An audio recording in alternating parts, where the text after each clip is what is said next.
தினமலர் நேயர்களுக்கு வணக்கம். அதாவது இப்போ நம்ம எங்கன்னா உக்கடம் மேம்பாலத்தில் இருக்கோம்.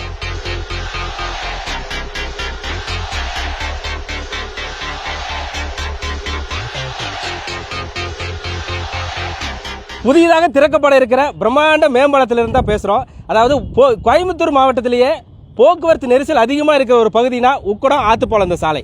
இந்த சாலையில் போக்குவரத்து நெரிசலை குறைக்க கடந்த 2018 ஒரு மேம்பாலம் அமைக்கிறதுக்கான பணி தொடங்கினாங்க. கிட்டத்தட்ட 6 வருஷம் இந்த பணி தொடர்ந்து நடந்து இப்போ முடிகிற தருவாயில் இருக்கு.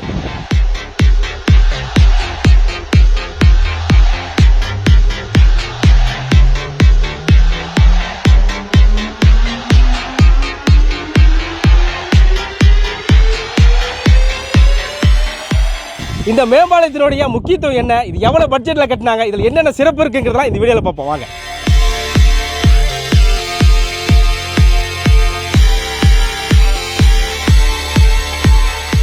உக்கடத்திலிருந்து ஆத்துப்பாலம் வரை 1.45 கிலோமீட்டர் தூரத்திற்கு பிரம்மாண்ட மேம்பாலம் கட்டப்பட்டுள்ளது.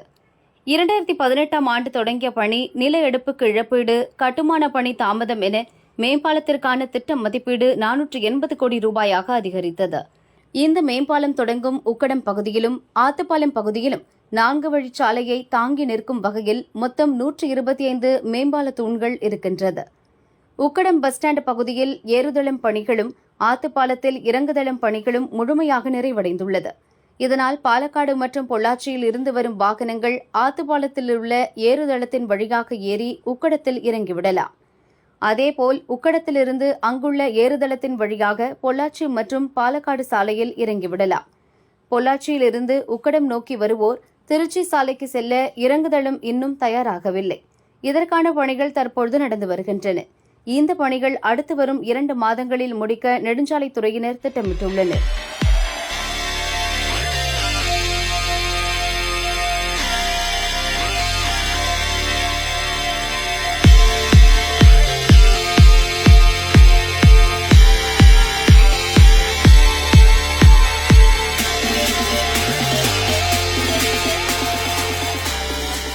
இதற்கான கட்டுமான பணிகள் மேற்கொள்ள 6 குழுவினர் இரவு பகலாக வேலை பார்க்கின்றனர். தற்போது வர்ணம் பூசுதல், மின் விளக்குகள் அமைத்தல், சாலை குறியீடு அமைத்தல் போன்ற பணிகள் நடைபெற்று வருகிறது. சோதனை முறையில் உக்கடம் மேம்பாலம் மின் விளக்கு ஒளியில் ஜொலிக்கிறது.